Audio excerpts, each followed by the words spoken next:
Akkineni family అయిన నాగార్జున, నాగచైతన్య, అమల మరియు శోభిత legendary actor అయిన అక్కినేని నాగేశ్వరరావు గారి గురించి ఒక పుస్తకాన్ని లాంచ్ చేయడానికి ఢిల్లీ వెళ్లారు. మహాన్ అభినేత అక్కినేనిక విరాట వ్యక్తిత్వం అనే టైటిల్తో ఈ పుస్తకాన్ని ఏఎన్నార్ గారి 100వ పుట్టినరోజు సందర్భంగా ఆయనకు నివాళి అని.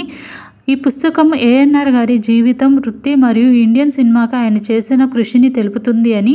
ఢిల్లీలో జరిగిన పుస్తకావిష్కరణకు అక్కినేని ఫ్యామిలీ మొత్తం హాజరై పీఎం నరేంద్ర మోడీ గారికి ఆ బుక్ని అందజేశారు.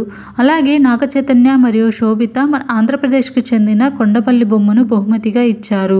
ఇది కేవలం పుస్తకావిష్కరణ మాత్రమే కాదు, ఇది ఏఎన్నార్ యొక్క జీవితం మరియు పనిని వేడుకగా జరుపుకోవడం అని చెప్పారు. అలానే ఏఎన్నార్ గారు వారి జీవితాల్లో ఎంత ఇంపార్టెంటో అని, ఏఎన్నార్ గారికి ఇది వారి వారసత్వం ఆయనకిచ్చే ఘన నివాళి అని చెప్పారు. ఆ బ్యూటిఫుల్ ఫొటోస్ మీరు చూసేయండి. ఈ వీడియో నచ్చితే లైక్ చేసి, షేర్ చేసి, సబ్స్క్రైబ్ చేసుకోండి.